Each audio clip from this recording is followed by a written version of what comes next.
All right, so this is week 3, or they're not episodes, but they're kind of episodes. And as we've kind of gotten to know each week, we had just this dialogue going on what is interesting to us about this conversation and what we hope to get out of it. So we really didn't want to rehash if we've been here before, like me and Soph, if it's relevant to what you're saying, I might share some of mine, but otherwise our part has been kind of captured before, our interest in our goal. And I know that Soph last time kind of tried to say, well, what might we do next? So I'd like to kind of make that a little bit more of a focus of this conversation. But I think if you don't mind starting us off, Joe, just to tell us like what drew you in, what you hope to get out of it, because we obviously don't know you yet at all. Yeah, I appreciate that. So what drew me into this conversation, I guess, in where I'm coming from is just a few years ago. Well, let me start a little bit further back. So my family, starting from my dad, he was a teacher when I was growing up. So he was a high school teacher for over 30 years. So I grew up around him, and my mom had daycare and taught preschool, and my wife's a primary school teacher today. My brother and his wife is in high school. So as a high school counselor. So my family and of course most of our friends as a result are all in education in some way, shape, or form. So I am not. I am in aviation. So I've had a kind of an outside looking in, but definitely immersed into the culture. So I care quite a bit about education and have some feedback or insights into kind of how it works from different levels, from primary through secondary. So I'm kind of invested in a couple different ways. And I have 2 kids as well. They're going through education in a public school right now. How old are they? 10 and almost 6. Okay. So yeah, both still in primary. Actually, all 3, my wife and the 2 girls, will all be in the same elementary school together this year. So it's a big year. They can all carpool together, which is nice. So that's background on me, how I got into education, even though I'm not an educator myself. About 4 years ago, I was a little bit more interested in, from a business point of view, that's more my background, is how does school work? What are different types of ideas or methodologies, curriculums, just more of the administration on how it's all set up. And that drove me to looking at different types of education environments. So from a public school to a private school, and charter schools, homeschool, tribal schools, you name it. I was just really curious. Oh, looks like we have someone else joining. Yeah, she's the one who said she wasn't going to make it, so I did not expect her. Being pushed back by half an hour, so I thought I'd quickly join here if I may. Yes. Great. Nice. You can nice pick to up. see you. Yeah, thank you, Louise. Yeah, Joe's just telling us that he comes from a family of educators, and but he's not in education, but he's been studying it with a business mindset is kind of what I would say. So yeah, you can listen. Yep. We did record, so you could catch up. Yeah. Yeah. Cool. So I became really curious just about different types of environments that we find learners in, and why there's differences. And from both a parent point of view, like I'm a parent, and my wife, she's a teacher, just trying to understand the different perspectives there. So I started touring around. So for about 2 years, I flew around the country and visited a ton of schools. I connected with about 120 different schools, just kind of learning how they do things and what's their little niche. And out of that entire experience, I found out a couple things. One, that the learners are really, the students are more alike than they are different. Whether now I was up in Massachusetts, there's a charter school there where they do these huge video projects, and kind of a smaller alternative school here in Western Minnesota, some projects in totally different schools, different environments, but the learners, the students, are way more alike than different. So out of that whole experience is kind of how I started this business called Grapevine. We're just looking to connect those different types of schools together, because they tend to be isolated in their own learning environment, saying this is my school and this is where I am where I've been placed or where I'm at or I've chosen to be, but I really haven't been able to connect to a different type of school, or, you know, what does the private school environment look like? And what do those students look like? Are they like me? Or are they different? What kind of work do they do? And that's kind of what I said, well, I bet there's something there that if we connected these students between different environments, they could inspire each other and actually do better work. So that's kind of how I got into the business of Grapevine, which is to connect learners from different learning environments, see if they can inspire each other to do big, meaningful projects for themselves and for the community. That is For starters, I'd like to applaud. Thank you. That sounded really inspiring. Thank you for what you're doing. I feel like Yeah. that is bringing a solution minded as opposed to problem pointing approach, which I really feel very creative and inspired by. So I appreciate that. for Thank you. showing up. Yeah. Yeah. I was trying to remember why I saw your name, and now I was like, Grapevine. As soon as you said that, I'm like, that's what I've seen your stuff around. So Have you? Okay. yeah. In your introduction, you spoke of something that I was kind of answering the phone, but you spoke of tribal schools. Yeah. Would you mind? Are you guys familiar with that? Would you mind sharing what that is? Or Sure. Yeah. So I lived in New Mexico. So I lived in Albuquerque for 6.5 years. My wife was a teacher there as well. So we had this is more of a Native American tribal lands reservation type of schooling system. So, and we have it here, and we lived in Washington. They had the same typical type of schooling system there, and same thing here in Minnesota. So we go to northern Minnesota on tribal lands. They have it's kind of like a traditional cultural type of school where they're teaching their history and their ancestry, language, really keeping that connection to their ancestors. But they're doing great work, and even there in that type of schooling, say in New Mexico, from a perspective and an opportunity point of view, there seemed to be a big disparity, at least perceived disparity of, well, our school, we're in the middle of nowhere, New Mexico, or, you know, the northwestern tip of Washington state, and there's only so much opportunity, but we're doing it for our people because they, you know, they love their people, and this is what they're there to learn, is kind of their ancestry. But from an opportunity point of view, there seems to be a big bridge or hurdle to jump when it says, well, but we're different from that big public school in Seattle.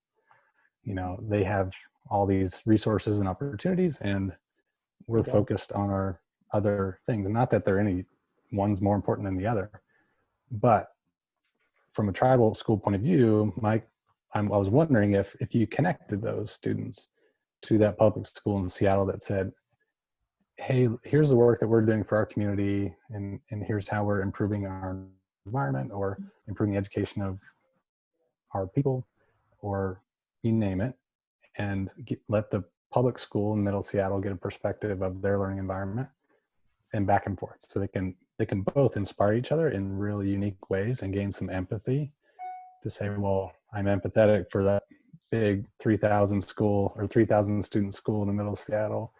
I'm not sure that's where I'd want to be, but there's some opportunities there I can learn from them, and I can bring back to my community. It says, hey, look at the projects they did in downtown Seattle. Not a perfect fit for what we're doing out here on the Pacific Coast, out on the ocean, but there's something there. I can tweak it and make it really fit for our community too. And then the other way around. Well, the ones downtown will say they're doing really cool stuff, and there was a project they did in the whole rainforest, and I want to try and get our students to go out there and experience that. So those different type of experiences is what I'm trying to cultivate. I think. Can I ask a question? Yeah. Are you trying to get teachers to cooperate with each other, or is it more that schools are cooperating with each other? Is it more kind of like individuals or more organizations? Yeah, Or great anything? question. Yeah, no, this is a great question. Okay, so from what I've gathered in going to conferences and speaking with teachers and administrators and just having friends in that space, there's quite a bit of connection already at an administrative level where they go to conferences and they say, how are we going to set up our curriculum? What should we do next year? What are some good strategies? Administrators talk, especially locally. So in the Twin Cities area where I live, they know each other, the superintendents know each other, and they'll say, okay, what's your district doing? Is that going to fit for us or not? So there's a good connection there, I think, Okay. for the most part. And then from a teacher level, there's professional development. So they're going to conferences themselves, or they're connecting via some kind of social channels, following Twitter feeds, or learning, or on like TPT, where they're sharing resources and lesson plans and things like that. So teachers are connected in whatever field or skill they're looking to acquire, or however looking to develop professionally. They're finding those other professionals to say, okay, what are you doing? How can I learn from you? And I'm going to deliver that content to my students in my class. So there's that connection. But what I feel is missing for the most part is that the students are on the far end of that value chain.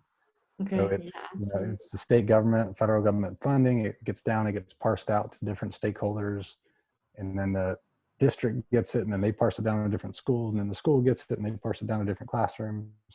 And then the teacher says, well, here, I got my content. I'm going to deliver it to my students. And the students are there just waiting. They're saying, what am I going to get delivered to me this year? And it changes, which is fine. So what Grapevine is doing is starting from the very bottom. So it's saying the students, they can connect to each other, and what happens if they do? Stunning. Great.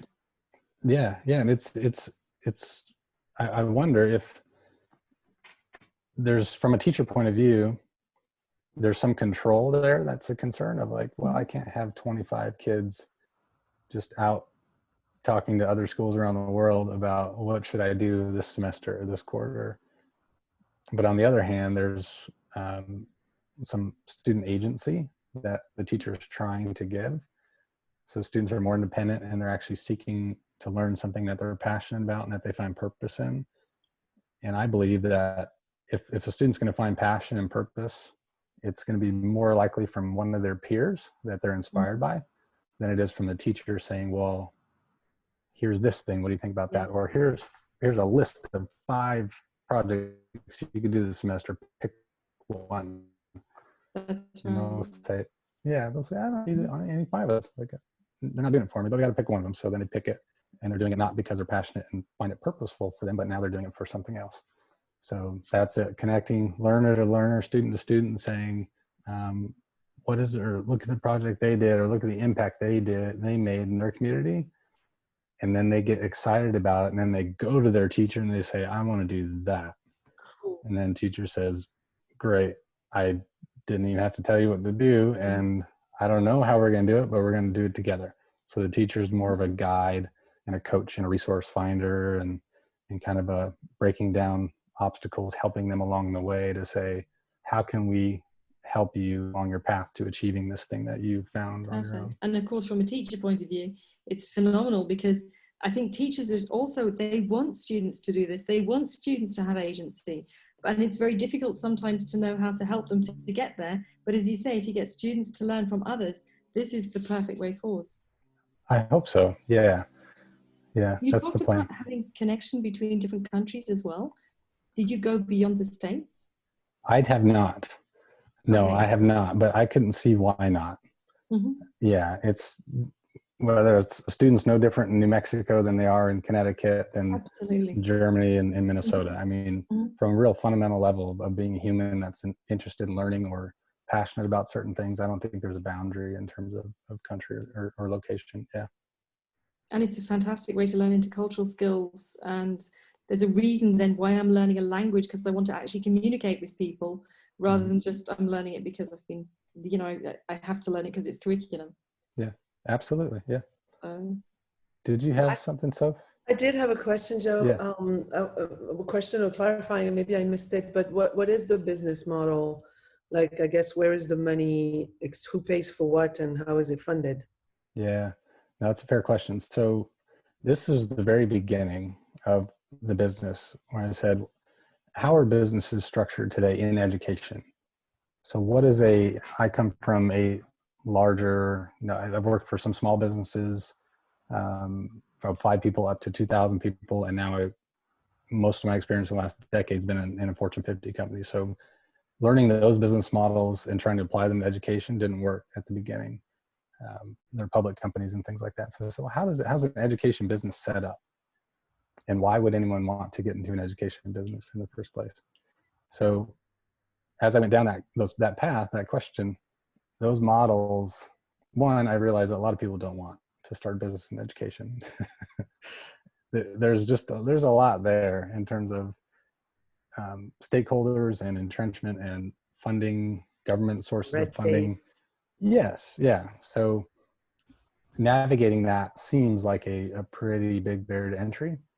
And I could see why a lot of people would want to get into education, because you have to go from what you do in one school doesn't necessarily translate to another, or one district to another. So you kind of really have to dig in and go one by one. So second, I looked at from a software point of view, where they say, well, you sign up for software and it's a license fee and you pay like a membership and then you use it. So this would be like a learning management system type of setup where they're really expensive. And they're not all that great for education compared to other spaces in terms of software. So there was a kind of look at government funding sources. There was kind of a software model of like subscription-based fees, pay at a monthly rate or yearly rate, and all your students can use it. You pay by student numbers. So what I came up with was, I don't think for this type of model, one, the education community would want it to be a public company or owned by investors, where the main motivation is, how can we extract more money? How can we make more money? How can we make more profit? How can we please our investors? Which is ultimately, when you're building a business, if you're going to be bought by a company, or if you're gaining funding, raising funding, you're gonna be bought by a company, you're gonna go public. I think will be a disservice to education. So the way I set it up was taking no funding publicly. So it'd be donations from the beginning, and schools, when they sign up, there is no subscription fee. They don't need any more overhead or monthly or yearly fees. They're donating to each other's foundations as they're delivering projects to each other. So for instance, we have a student, they do a project in their community. So this is really project-based personalized learning type of platform. So, and it doesn't have to be in school. It could be part of a class, after school, in a club, it doesn't matter. So they finish a project, they put it on the platform. It's usually a team of students put it on the platform. Another student finds it, where they say, I want to do that project in my town. And they go to their teacher and say, this is the one I want to do. And they're donating money to that school for the work that they provided. So that money goes back to that school's foundation. That school will take the money and use it to invest in their next batch of students, or the next set of technology, or the next grants for their teachers, so they can do more projects. So instead of one project this semester, next semester they put out 3, because they inspired more students around the country to donate money to them as a result of the work that they did. So now they have more money, they put out more projects, more schools are donating, taking their projects in to say, let's do that. So you get a cycle of, as they do projects, the entire community, and only the education community, is sharing amongst each other, and they're sharing funding amongst each other so that they can do more projects for each other, so that their students are more excited to inspire each other. And Grapevine, the business model, is a percentage of that transaction going back and forth.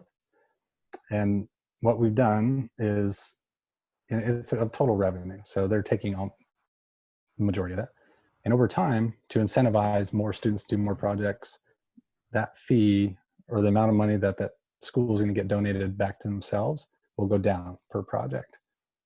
So if you have a project that they're doing really well and they're getting good donations into their school foundation, that funding source will start to subside over time from that one project. And then what Grapevine does is it takes the residual of that and it donates it back into the greater community to get more schools on the platform that aren't yet. So we invest into more schools. So the whole business model is connecting schools together. They're funding each other. Grapevine's taking a piece of that. The school will get initial funding. Over time, Grapevine will actually take it back to other schools that have no opportunity. We go to the tribal school in Washington and say, here's money from the community, please join us. And then they start doing projects, they contribute. So it's really a cycle of funding that stays within the education community. And as more students get more inspiration to do more projects, they make more money, which gets more students to get more inspiration to do more projects. Is it working? We just started. Yeah, we just started this spring. Yeah. So that's the 2 years I've spent was trying to figure out how to build the business model, and just end of February, early March is when we went live and said, hey, it works and we can do it. So now we're just going out and trying to find schools willing to try it. Can I offer some suggestions on people or groups that are coming to mind? Absolutely. So my time in a high school was that I facilitated a service learning program. So that is very much project-based and with the intent of making change in the world. So that particular program is nationwide, and but the independent facilitators at each school are just like, at least in my state, are pretty much on their own to try and figure out how do you do what we're saying. As Louise was like, oh, teachers, it's like, and they have a good budget. So this idea that I could have said, hey, this is this new thing we're in, and and is everybody like me? Maybe not, but the independent facilitators, which you could probably find relatively easily, would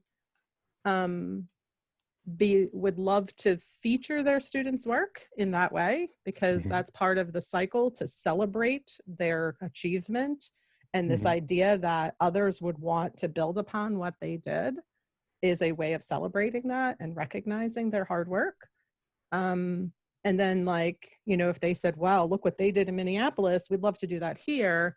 It's what I hear you saying is that, and I don't know what the numbers are, but that my school in Connecticut would have said, we're going to build upon what you did. You're going to, because you shared, I don't know if I understand that part exactly. I don't think I need to understand it in detail, but like, I could have probably got, a check written to do that, because I said, like, one of the more frustrating things was they didn't really let me control the money, but then they would tell me in April, you have $6,000 to spend. And it's like, so I started to get to where I had to like grab their fingers like off the budget earlier in the year and just like, let me make a real plan. So that, so that's one group. Teen outreach program, people's capstones, senior advisors, and at least in our area, that's a big thing. Service learning in general. What you were proposing sounded a little bit like a barter exchange. I actually ran a barter exchange at one point, and it's like, really? You kind of operate like a bank for barter dollars, and people are trading, and you do take a fee. So you might learn something from that world. I don't know. That's great. And then, but Design for Change and Do Something came up, and I'm not sure if you're familiar with them, but they have kind of similar, like, those were the places that I would turn in my role. And Do Something has like a bunch of student projects out there, but I didn't feel like it was supported. So I think what you're proposing sounds like it didn't really connect me. What I love about what you're saying is I would be connected to my students would be connected to other young people in a different place around a common interest. Like, you guys have built something, and now we want to kind of replicate it here. That's what I see as distinguishing compared to those other two. And Design for Change is using the design, what is it called? Design thinking. Design thinking, yes. Design thinking model. And it's kind of a competition focused thing. So that I don't like competition either. Yours has collaboration, which I do just esteem at the highest level. So those are my things that I would say that I love about this. I really appreciate that. And I agree with you. I do not, in this context, especially students, I do not agree with a competition type of format when we're trying to be passionate and learn about something and make an impact. And I think there's a distinction between like what I've seen, and I'm curious what your thoughts are in terms of like a capstone project. So I see certain capstone projects where it's figure out a subject that you're curious about, passionate about, kind of do some research on it. We'll connect back to the teacher. We'll get some guidance on, well, what are you learning? What's the format? How you can present it? They prepare and they present it to a live audience or some sort of audience. So they say, we need to present our work.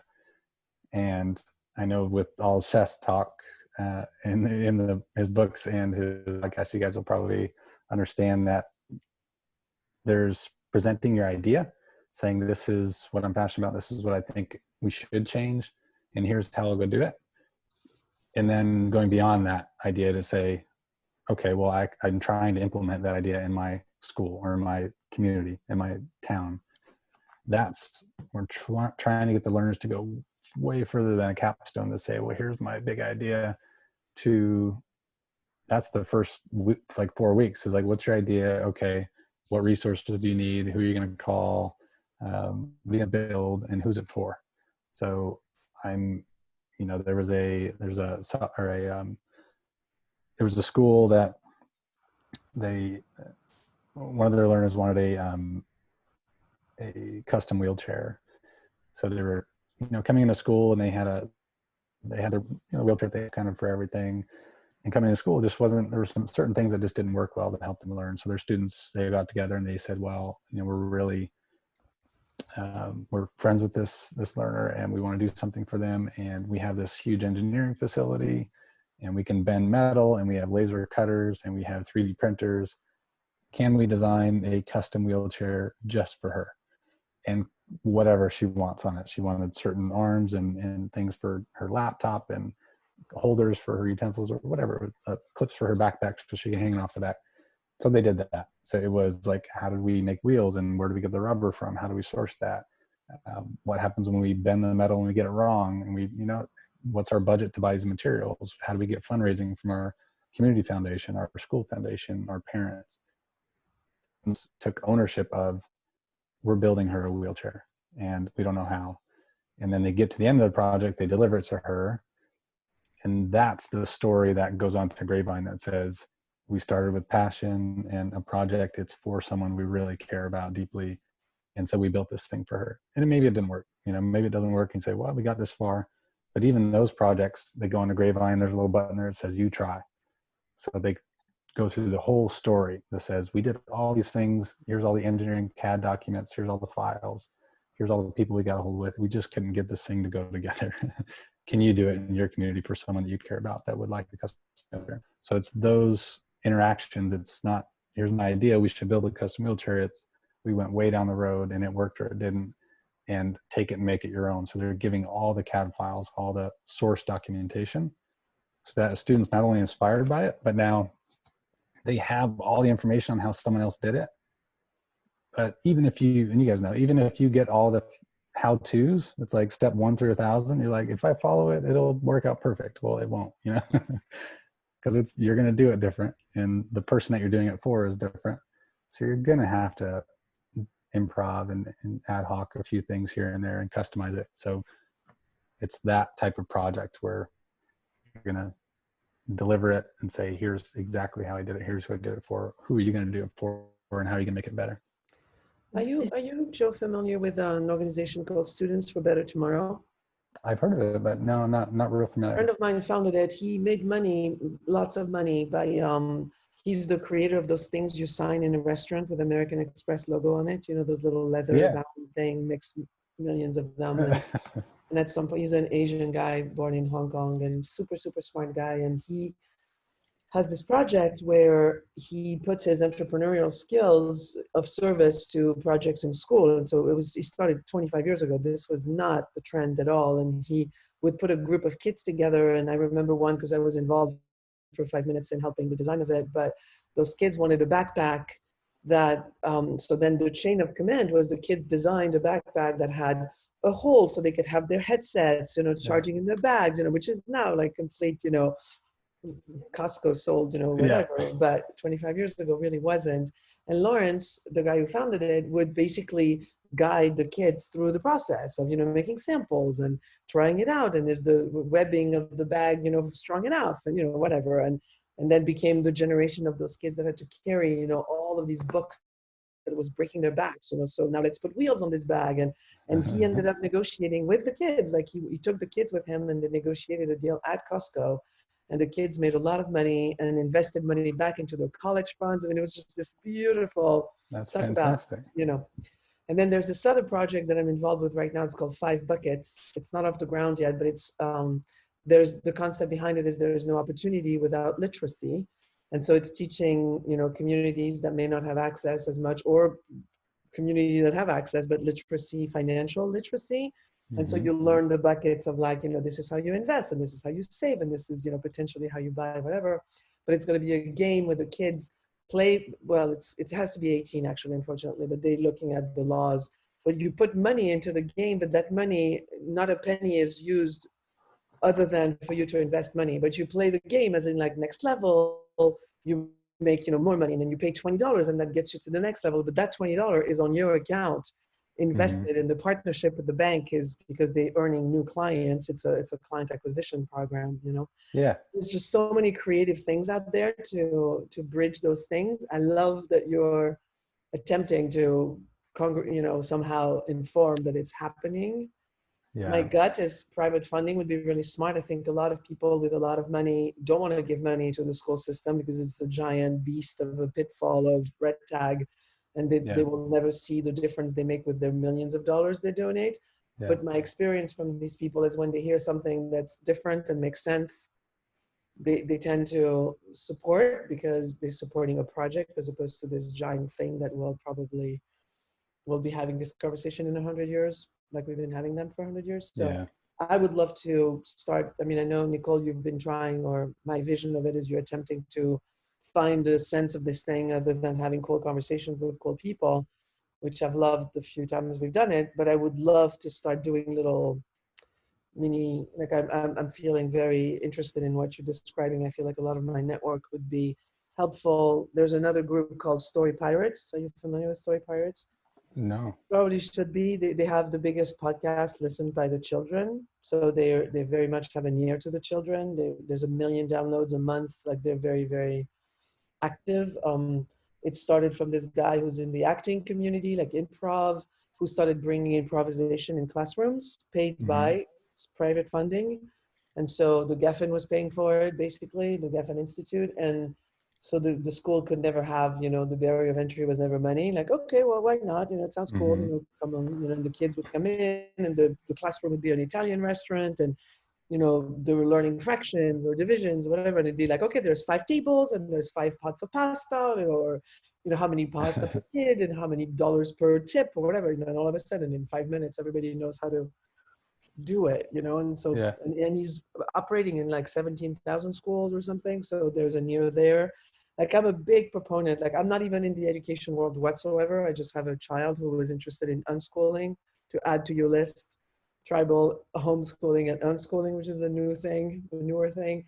And she took education into her own hands, is the way she describes it, and went to NYU when she decided to, after 6 years not being in school. So super interesting story. I'm completely not in that world whatsoever, but I love leveraging powerful things so that, you know, one phone call and, you know, big things happen, as opposed to network, which I love too. But, you know, I like leveraging because I don't have time and I want to do a lot of things, you know. So if I can contribute anything to what you're doing, you know, please, we can exchange information, you know, on the other platform. But Absolutely. No, I'm in to support. I appreciate that so much. I think two things just that I kind of caught from what you were talking about. That so story. Oh, you have to go. Sorry, bye-bye. It's such a shame. Amazing, wonderful. Listen in. That's why we're taping them. That's why Nicole is perfect. Working so hard with sound mixing and all. Yeah. All right. Thanks, Lisa. Bye. Thank you. So the Story Pirates, I believe, is that right? Okay. So storytelling in general for the platform is extremely important. So there's the project. So the way that we're trying to get it set up is, one, there's a bit of overwhelm with teachers that says, are we going to have each student doing these massive projects on their own? Yeah. how does one teacher manage all of that? So my response to that is it doesn't have to be one. It can be, but what we'd like instead is to have 2 teams per project. So it could be 1 and 1, or it could be 5 and 5, whatever works. Or you're gonna have a storytelling team, and you're gonna have a project execution team. So storytelling is like the school in Massachusetts, where their project is to go and create a full-length documentary. I mean, this is almost an hour-long film that they're making over a semester, where it says, some students want to be in journalism, or they want to be in videography, they want to be a movie director, or they want to be an actor or an actress, or they want to be in podcasting. So you're going to have students that say, well, okay, here's a camera, or we need to go get a camera because you need to film this other team. And as they're going through the ups and downs of this project on hurdles and roadblocks and quick wins and the long slog and just the whole project. The whole life, you mean? Yes, exactly. The actual. Yeah. So it's their responsibility to go videotape, and then they'll learn how to interview someone.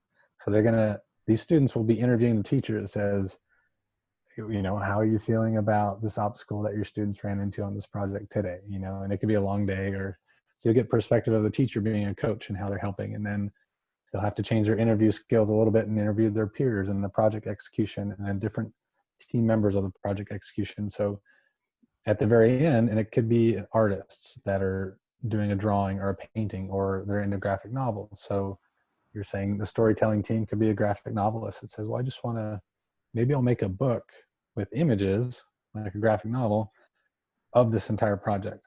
Mm-hmm. So by the end of it, they're just sketching as they go along to show the emotions and the different kind of pieces of this project as it goes through. And at the very end, it's that storytelling project that is the hook to inspire students in another part of the country, in another school. So when they come into contact with this project on Grapevine, it's not, here's our project, here's what we did, but you can watch a documentary on it that they made. You can listen to the podcast. You can read a little novella. Download the book. Yeah, you can read the book. You can look at the graphic novel. You can look at the paintings and the sketches.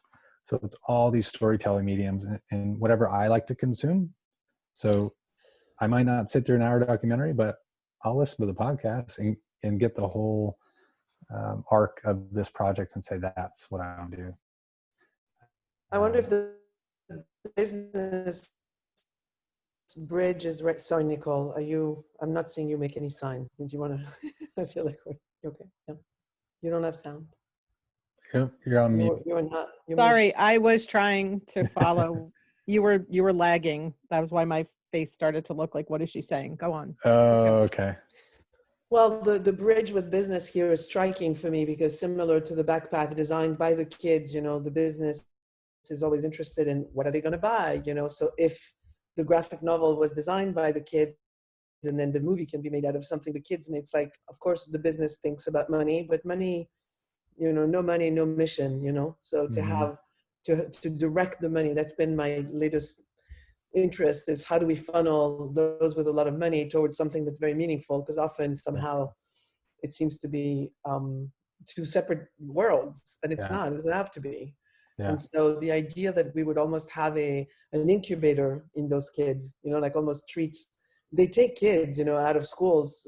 My daughter was involved in a project where they were in an Apple lab, where all these kids are put in a room, and it's like, what would you like it to do? And the kids are just like designing things that are like shooting things off the whatever, and that's what becomes the next invention, And so somehow to tap into, it reminds me of a project I did years ago in France. I literally cannot remember its name. That's how long ago it was. But we were in a conversation, a friend of mine, in a conversation where these parents were complaining that these kids, they didn't have help for their kids and no money to buy babysitting. And so they could never go out. And then the same day we were in a conversation with older people that were like, we don't have anything to do. We're bored. And, we don't need money, but we just don't really have anything to do. And so we started this project where kids were matched with older people, and somehow these super rich, and it's almost kind of like, can we just benefit from each other, as opposed to see that thing that's isolated on this side and isolated. Like, what if teachers benefited from older people in classrooms so they could break down into smaller rooms, as opposed to, 50 kids for one poor teacher that's losing their mind,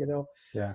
There's so many intelligence that is not used. It's almost like the world of education has not evolved. It has not evolved. It's like all the world of, and I'm not necessarily a modernist of like we should do everything in social media. Like, it's not about using all of it, but using some of it to ease for the purpose of the children, like having the children be centered, like recenter where the problem is, which is where the children are, as opposed to, I've heard this conversation before. There's a Windward in LA has a project. We considered it when Leah wanted to get out of school, but they do a thing where there's coherence between the math, maybe studying, Da Vinci equation systems, while the kids are studying the art of Da Vinci, while the other ones are studying, the art of, so it's like a very cohesive learning style, similar to a project you're describing, where the one who wants to write is the writer, the one who wants to film is the filmmaker, and then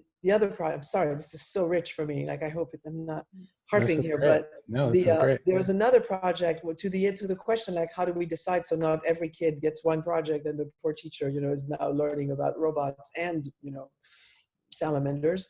So the point was, there was a bus when my daughter unschooled. I used to host these salons, to gather similarly. I mean, I did it 20 years ago, but similarly, trying to, like, what's the alternative? Like, what has someone done that's a little different, from the parents who started a backyard school, where all the kids drop the kids in different backyards every day, so parents are in charge. And but one of the idea that I thought was brilliant, which could fit really well here as well, is to count the number of kids. So in this case, there was maybe 24 kids, and the bus would pick them up in the morning, and one kid would decide, what do we do today?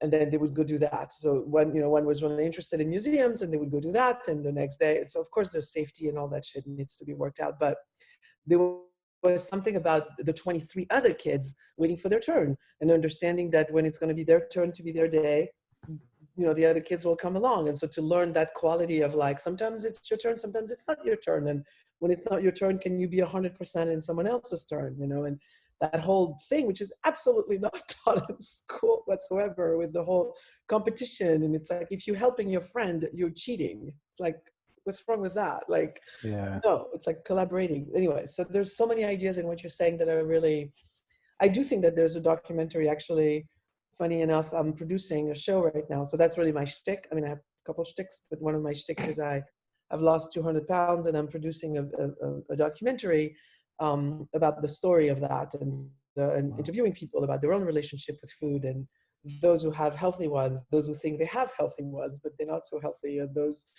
who are really hurting themselves, and that whole conversation. But the idea, we're selling it to Netflix right now, cross fingers, we're very close to signing it.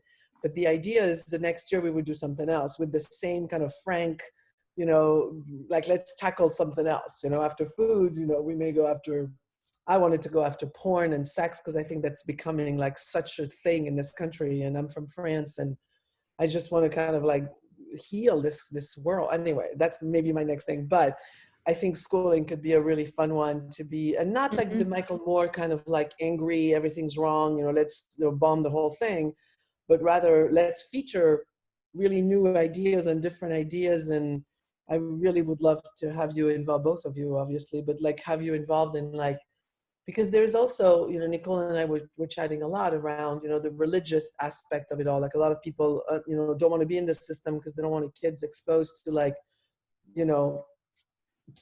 rock and roll and drugs, and I don't think that's to me, that's not an interesting way to, another way to isolate, I'd rather teach my kid that it's not a good idea to do drugs because it's not a good idea to do drugs, not because she just doesn't know what that is, and one day she discovers it and has no idea how to say no. I'd rather teach her how to say no. I think that's more interesting. Yeah. And so, yeah. I butted up against that because that same program that was service learning based was actually a teen pregnancy prevention program, where the primary method of prevention is high levels of community service. So I was still all my parents loved the service learning stuff we were doing and really cool, but they were like, you're going to teach my kids about sex. And it's like, they're going to learn about it. Like you We'd could rather talk to they them. teach, we'd rather Yeah, teach them you how can. to handle it. Yeah, I mean it. So yeah, so it's interesting. I've done a couple things, but yeah, I Yeah. think there's a lot of. So I know that Sophie has a little bit of understanding of where I am at this moment. Like I said tonight, I actually have a meeting where it's with some members of our church who are now open to homeschooling because of just not really being comfortable with the reopening plans and or the distance learning plans. And so I've been working a long time on just like similar to what you're saying, looking at all the different models out there and trying to get like where do I want to put myself in. And I definitely see like a sense of a connective tissue focus. So like yours seems to have that too. So we share that interest. And, you know, I love the concept of connecting student to student. So I know that, and I actually have been working with a 17-year-old who was in pod 5 with me, and he has a podcast already and wants to help other young people create them at their high schools, create them for themselves. And we were talking about like what a community might look like. And so it sounds like what it might look like is what you have. And if there's a way for us to kind of talk to you or support you or sort of see, or the other thing.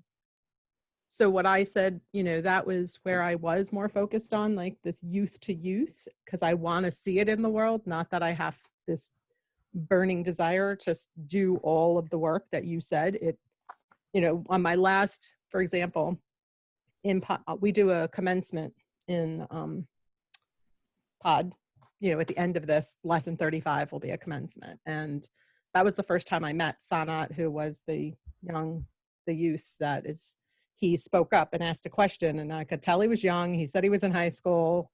And I was like, I've been talking about doing a youth entrepreneurship program where, you know, one of the primary methods of learning would be that you would interview people who have done the things before you. How do you become a producer? Well, put Sophie on your list as she'll do an interview with you, and you will look at who she is and figure out what you need to ask her, because you're going to get an hour with her, and that's gold. And that was the vision of my podcast at the time. And it was interesting because we were doing a branding call, and it was me, Sonnet was on there, some other young people who I had been doing a Zoom version of this pilot. And then my board of directors was on. And so it had like kids and adults, and Sonnet said, oh, can I invite somebody? And I was like, sure. And he invited this guy who has a financial literacy podcast.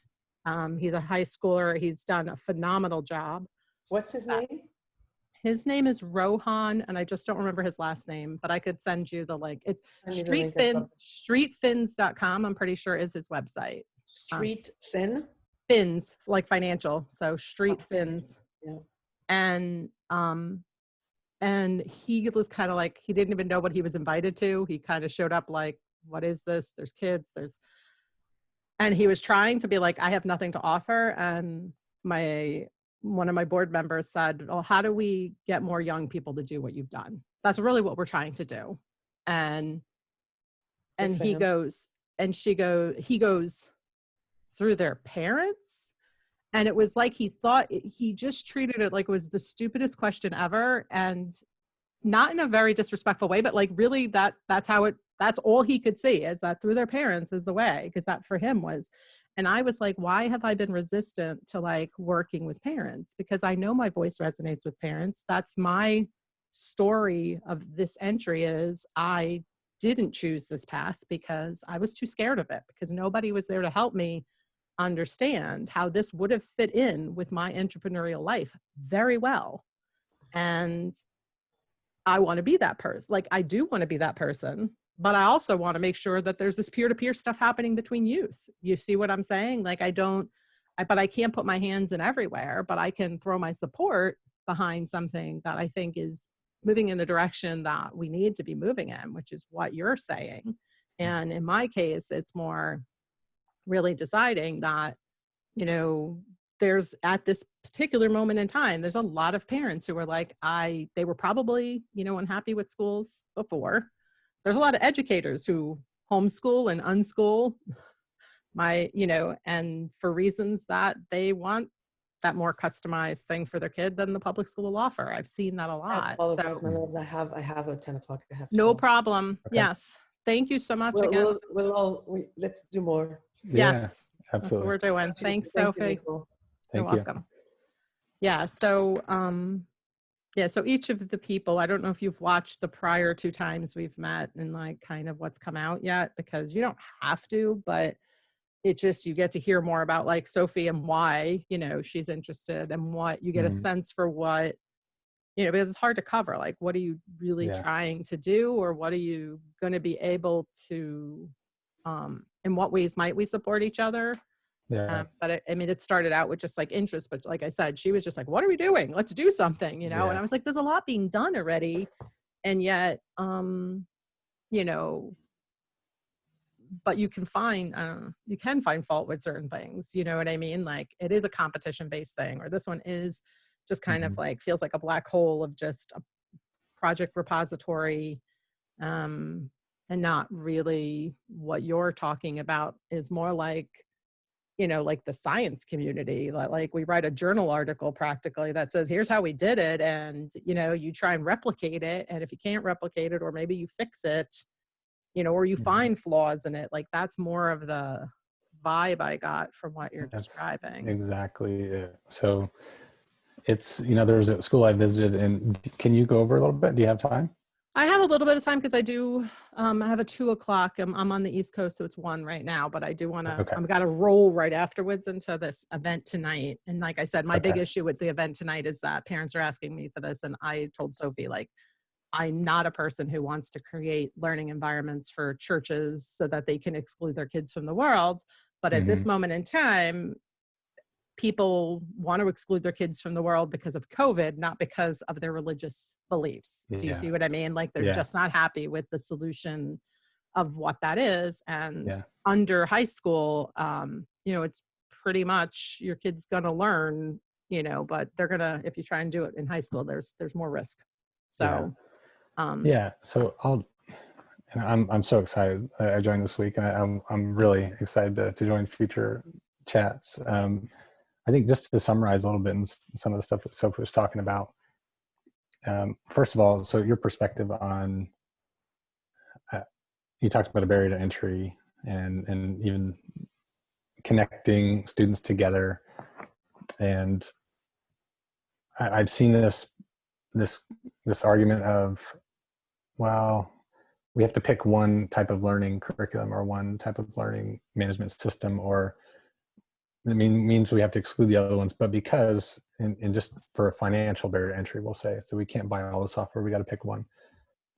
And at the very beginning, so from that point of view of like, well, schools are used to picking a certain way, no different than parents are used to picking a certain school, but knowing that there's flaws in each one. So it's like, around our area, it's like, well, what do you want to do? You want to go to charter school, public school, private school, homeschool? There's a STEM school, and parents are overwhelmed with choices on which one's the right one for them.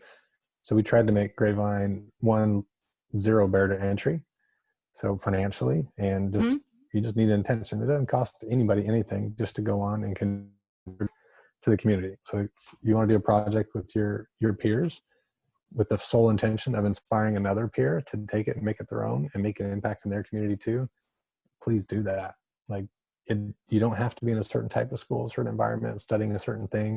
It doesn't have to be part of your classroom, or you don't have to get credit for it. It could be after school, a club. It doesn't matter. All that matters is that whatever that environment that they're in, that a student's in, they know that there's another outlet with Grapevine that's not as, it doesn't have the same structure. It's more of a direct peer-to-peer. How can I be inspired? How can I find something to be passionate about that aligns with my purpose as an individual? And then that idea of contributing to the community, saying, I'm not just going there to take something, but I want to contribute only to my local community here because I'm doing it for somebody here, and we're going to tell that story. But then another student can take it and say, wow, I want to do that for someone like that person here. But there's no winning. It's not like I'm getting first place in a competition. It's the act of contributing is that you're winning. And if one student is inspired by your project, that's enough. And now you can go to the next project. So it's the way we try to structure it is not like follow these steps and stand on the podium. It's anybody can join if they want to do important work for their community and share it with someone to inspire them to say, well, I can do that too. And then, like you said before, the project may not be done. It may have a lot of flaws. Students will run out of time, Yep. and they're hoping that another student will come by and say, I can make it better, and say, please do. Yeah, please fix it. Yeah, because like we had one of the projects that I did with my group was the curriculum. They do have a curriculum for that top program, Teen Outreach, and it's very social emotional learning based because you're going to be talking about sex at the end of the year. Like you have to, develop their emotional capacities and really deal with all of their discomforts and build trust and just lots of things. So I can't remember. it was a lesson I was doing on identifying your personal resources, maybe, or something like that. And it had, they said, and when they first looked at, I don't want to say I hate following lesson plans, but I'm willing to go off lesson plan. And sometimes I do, but like, so when something like this one, I was like, a superhero, like I'm not feeling it, but I couldn't think of a better thing. So I was like, I'm going with the superhero. Okay. So we're supposed to ask, like, give me a superhero. And it was like, Batman. Okay. And what is his personal assets? Let's talk about, and it had, I can't remember how it was clustered. It was like experiences and interests and whatever, life experience. I don't know. But, people are like, he's got money, he's got cars, he's got a butler, right? And then it was like this one kid goes, both his parents are dead. And like the whole room, just the whole atmosphere changed. And everybody looked at him and some people were like, what does that have to do with anything? And I knew where the whole lesson was going. And I was like, we're just writing it down. We're just like, and, because we were brainstorming what are all his assets. Let's try and move on. But I knew like there was just pierced the whole room. And then they had to sit with this sheet and to do this for themselves. And I'm playing music and I'm going around and I turn them, 2 more minutes. And I kind of, okay, who wants to share? And you could choose any one of the boxes to share from. And the first person who shares is like, an experience was like that all of my, I think the first one was like, basically I've lost like 5 family members in the last year or something. And, you just sense the empathy and the sort of, and then the next person was like, all of my friends last year, like iced me out or something, and it just went, nobody shared from any other box of gifts, talents, everything else. It was all of these really big, heavy things they've been through. And I was being observed by the state. The state was actually in the corner. They had their observer there. And oh, wow. I was like, oh my gosh. But like, you making it, because some people would be like, okay, this is getting just a little too heavy. And like, let's try and I had more of the lesson. It wasn't supposed to be like, here's where we just stay parked for the whole hour and a half practically. But we did. And people were getting up and hugging each other. And this was early in the year. These kids did not know each other before. They're freshmen to a new school with 22 sending towns. And when we left this, I said, like, what? Okay. Like at some point I looked at the clock and I'm like, we have to like upshift the mood because I'm sending you home for the weekend. Like, what do you want to do? And they were like, let's sing, because we had done some sing along before. So I'm like, who wants to pick the song? And let's put the room back in order, because we had an order, and we just kind of went into go mode. And then before I sent them, I'm like, look, you guys shared a lot of heavy stuff. I know you're either connected on social media or you know how to connect on social media. Like, I recommend you check in on each other. Like, keep this conversation, support each other. And then when we came back together the next time, it was like, okay, now what do we do with that? Like, you got to look at that and say, we're driving this process. You all know we need to create projects, but like, we can use this as something that we make like a centerpiece for our project. Like, how do you guys are dealing with big stuff. You're not alone in that, obviously. And so then that was, I shared with them a little bit. So it's like, you got to try and share a little, but not like control. And so they wound up like, we watched a film, the biology of stress, or the biology of hope and the science of stress, and like, or the other way around, resilience it's called. And like, so we called it, they named it, we found out Lauren was good words with Lauren was good with words, and she came up with the name where it was originally Project Youth Feeling Stressless, and it was YFS. And then when I looked at that, I came back to her and said, that looked a lot like Yes, Project Yes, but it's not currently Yes. And I kind of thought maybe it could be Youth Eliminating Stress. And she's like, yes. So it was like a collaboration, but that's what it became. And they wanted to do like assemblies at schools. And so we did like 2 assemblies at a school and like came up with questions and facilitated, and it was beautiful. And then they tried to make that in their sophomore and junior year at this particular school. They have to be in a service learning program where it's more focused on like, someone does the garden, one does the garden, one does the yearbook. So you're kind of digging into like something that's, the first year we just explore more projects. And so there was a group that tried to make this work, but without my leadership, it kind of did fall apart because I wasn't doing it, but I also believed in it. And everyone else, like I said, most people can't sit with those kind of difficult conversations in the education world. And the new person that they chose really silenced them very quickly.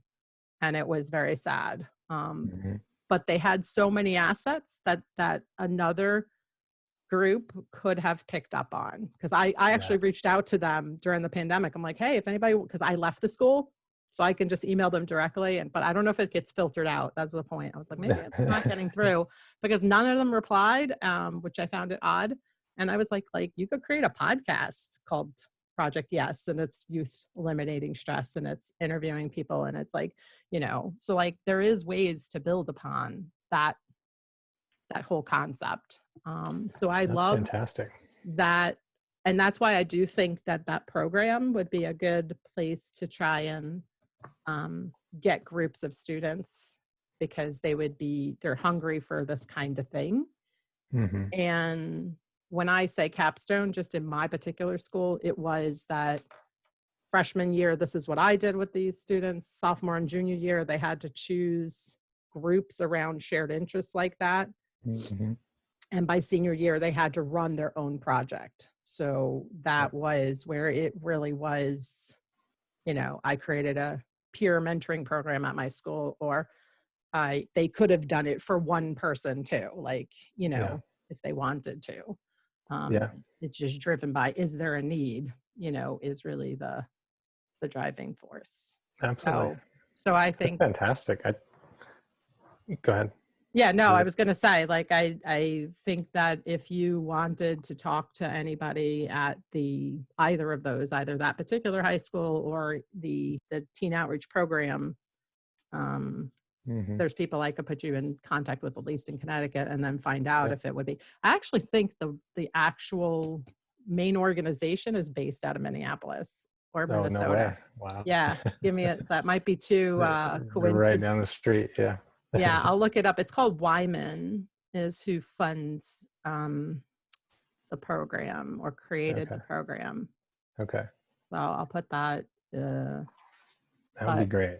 Yeah, so I think it's just that idea. So with a project like that, like you're saying, where students, they can connect to someone else. I'm just wondering, with this coming school year, the disparity in terms of students making transitions to different environments more so this year than ever before. So you could have more students saying, well, I'm going to stay home, or I'm going to try a different type of school, or I'm going to do online learning only, or whatever that is.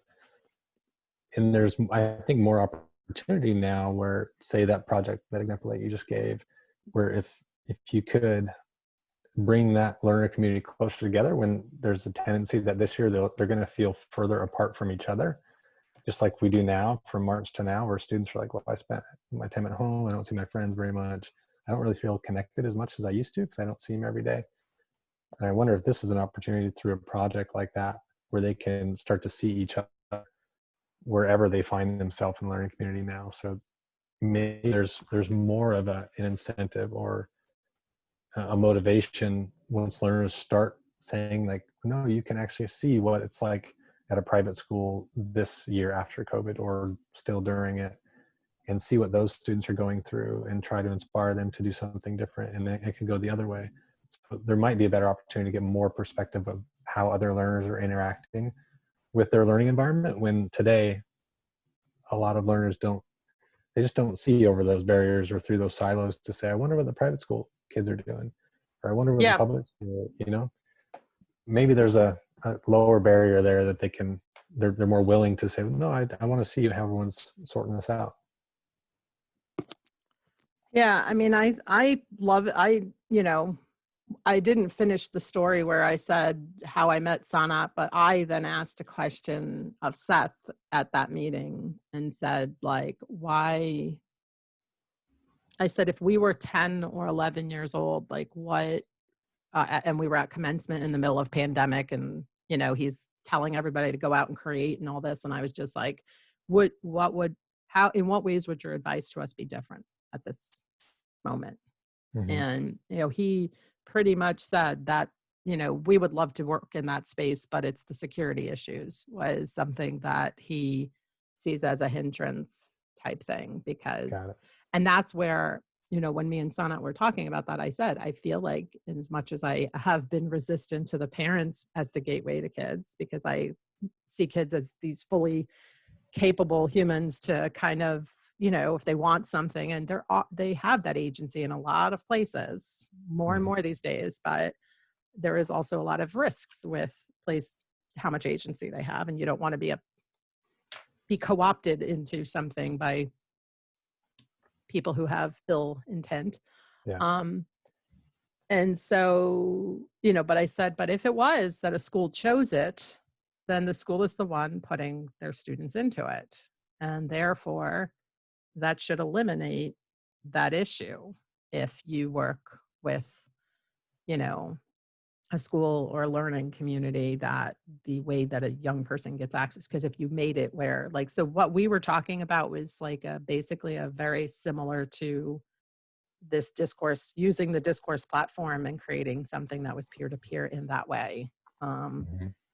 And, my interests hover around entrepreneurship, but more broadly creators, like just knowing that, so your projects are creation projects, like you're taking the posture of, I'm going to make something because there's a need. I'm going to make something because I just think it's cool. I'm going to make something because I'm trying to figure out if I like making this thing.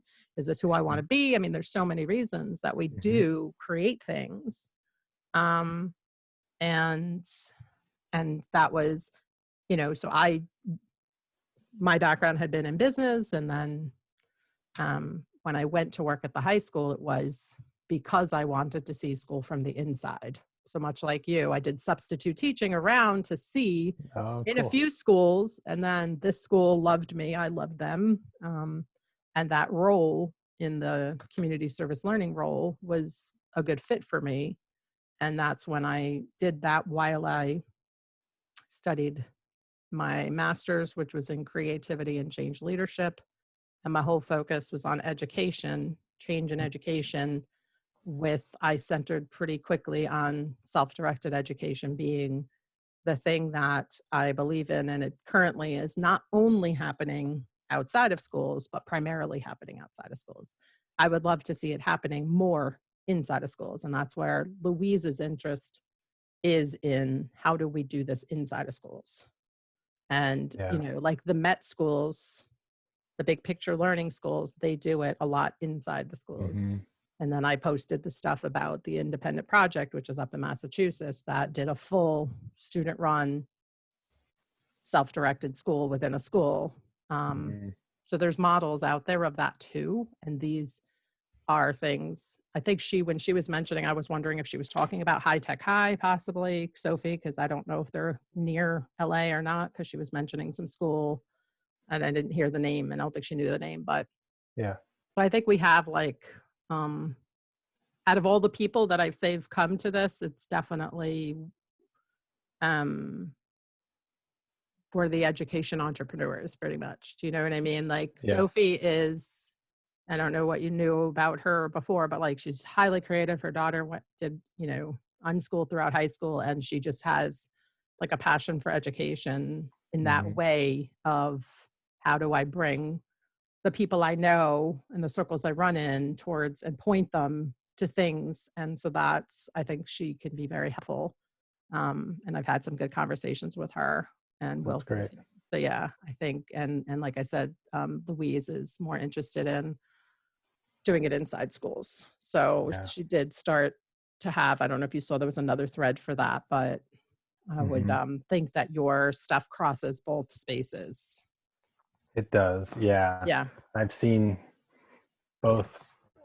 Yeah, my goal is just to get the learner that is in the school that doesn't have any kind of outlet inside their school to say, well, from 3 to 6 p.m. when, it's kind of a vulnerable period for teens. Like they're out of school, but their folks aren't home from work yet. It's like, what do I do with my time?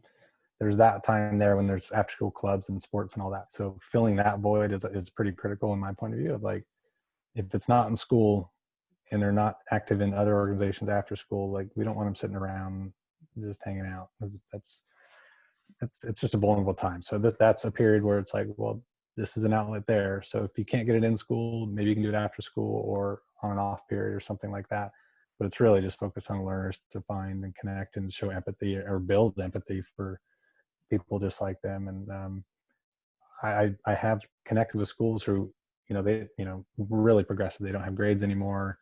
They don't,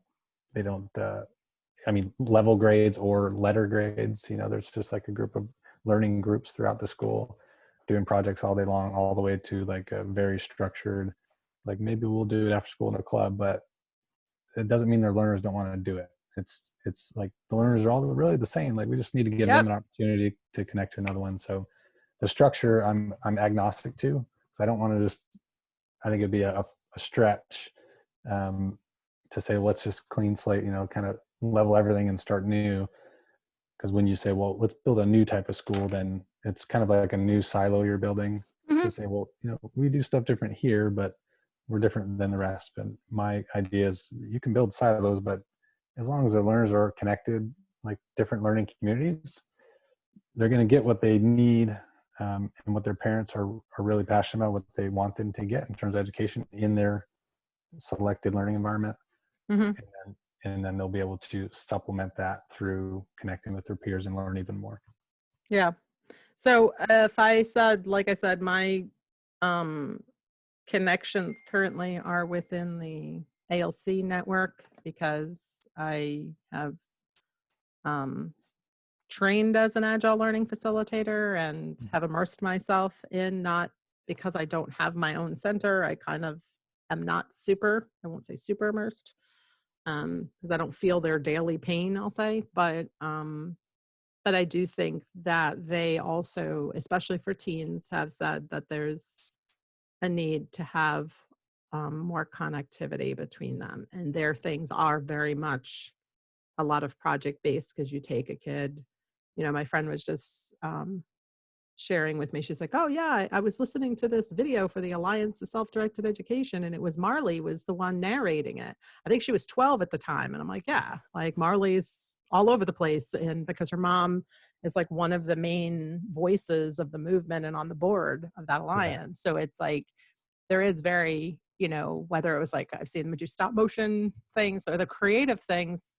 You sound like, I don't know if it's exclusive to a more project that serves people, which is why the service learning, it sounds, when you're using your language, it sounds like that's what you're doing, and I guess that's something I wasn't clear on, but I look at it as like 120, and I'm going to say, let's end it on that note because, and I will look forward to, I said, I am planning to just keep doing this as like introduction calls to see how people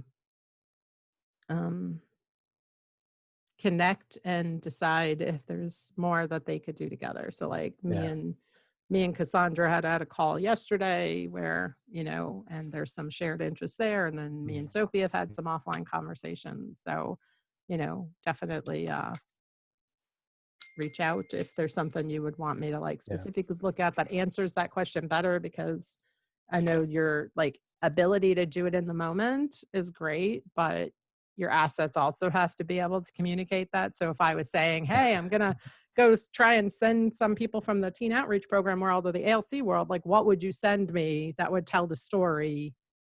Would probably, because my background was in marketing, like what would you send me so that I could say, oh, this tells the story, and you see, I know, you know, this needs to be part of it. So I just don't know what that is right now, because I did look at your Grapevine site, I think, and I think that was still not fully developed yet, is for what I remember. I don't think it was.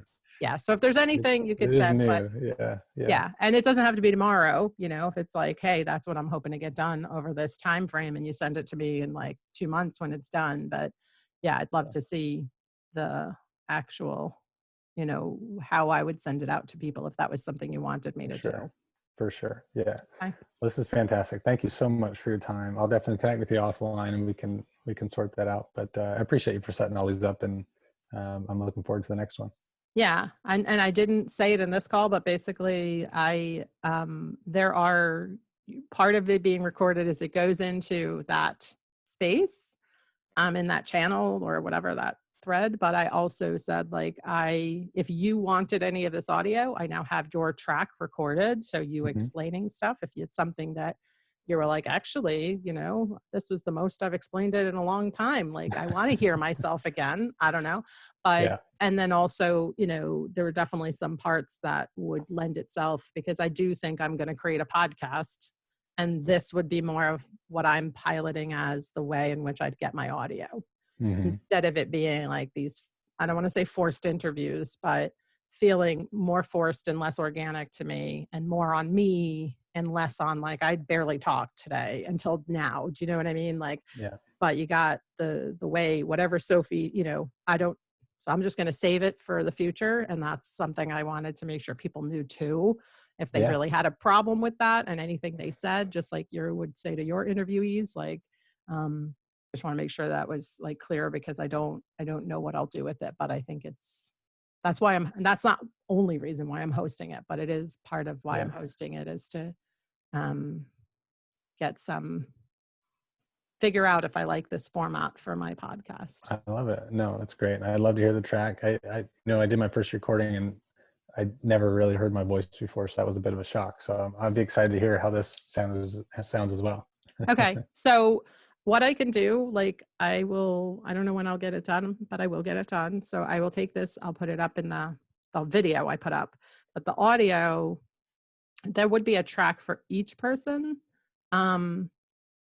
If you really felt like you needed the other people's tracks, I could do it. But so far I've offered and nobody's said like, oh yeah, I want my track, you know, but I can like put yours up or put, you know, others up, but you'd have to download them from my Google Drive and then just let me know, because I don't want to clog my Google Drive up. But if you're saying you was like, hey, yeah, I would like my track to see, because you could play with your own track and Grapevine is this, and we're trying to this, and you try and like, it might even help you make your trailer, who knows, because you were just natural. And I believe that there's something to people feeling as you know, they say this, it's as natural as possible, but when you didn't even kind of realize yet that you were like, you know, you're like, oh, well, but actually it sounds better than me sitting there being like, you know? So that's the intent too. I kind of trick people at the end and be like, hey, you can have your audio, but nobody's asked for it, but I'll send yours. Okay. And if you want other people's, like, it feels like I don't even know what they asked. I could also just smush them all down into one track, but if you're trying to edit your own to come up with what Grapevine is, I would give you yours separately. Let's just do mine, then, because I'll still have the video to kind of see the context. Yes, good. And we'll go from there. Make it easier. Thank you. Thank you. All right. Yeah. So let me know if that's helpful, because like I said, that is another thing that I think it would be cool to provide for people, to help them clarify their thing in an engaging conversation, and then launch them into, or be part of their assets they can use too. So, okay. All right. Thank you so much. We'll catch you next time. Next time. All Bye. right, cheers. Bye bye.